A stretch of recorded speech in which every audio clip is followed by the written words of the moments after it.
Annyeong, saluton, kai felicadoin. Hello and welcome to the autoblog of James with a Y Losser. Thank you for listening. Today I am reposting an audio version of one of my old favorite blog posts from my former blog, Sir Emmett Memetes. This article was posted way back on January 12th, 2012. The last post I made actually before my arrest. Its title is Kitchen Duty. I like washing dishes by hand, with lots and lots of hot soapy water. I don't care if it's just one plate or a mountain of dishes with pans of slop. I also like using the dishwasher, though. The organizational challenge is enjoyable. Sweeping is fun, too, as is mopping. Dusting is loads of fun, as well as cobweb hunting. Polishing is fascinating, and toilet scrubbing is exciting. Okay, I'll stop there, though I could go on. I didn't used to like cleaning or chores in general. Actually, I hated it, and I did all I could to get out of it, even to the point of waging a 3-year war over dishes with my mother. That was the old life. I was lazy, sloppy, and lethargic when it came to work. Ugh.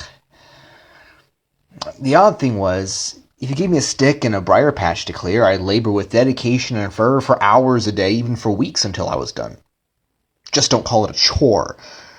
Call it a fortress in construction. Hauling out houses and monstrous blackberry patches remained one of my favorite pastimes for the majority of my childhood. Building any kind of fortress, climbing trees, running my feet off, digging holes, lugging logs all over the place, making sweens, all were dearly loved pastimes. But they were all work, hard, sweaty, grueling labor, and I liked it. Why not the others? It's a mystery of human nature, I guess. It's more complicated than I'm willing to ferret out. All I know is this: it wasn't good. And I've changed.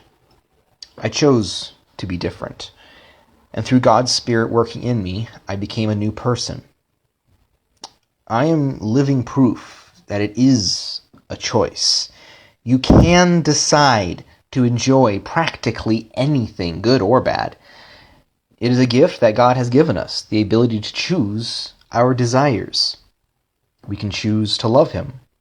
We can choose to love ourselves. We can choose to love work. We can choose to love chocolate. We can choose to love beans and peas and Brussels sprouts and liver and all that delicious stuff. Is it hard? Oh, yes. But God made us to do hard things. Life is not worth anything without challenge, without difficulty, without pain. Hardness is where we meet the grace of God, where we meet Him. Honestly, though, choosing to enjoy dishes once is relatively easy.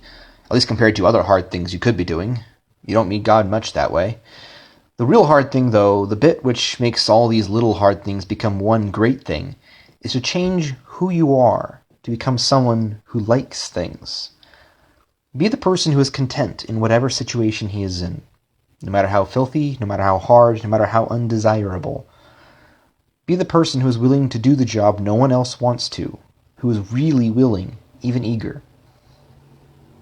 You see, changing who you are is the greatest and hardest thing of all. Choosing to identify yourself in something you aren't, crafting yourself, molding yourself into an image of something you want to be, that is what great men do. That is what God does in you.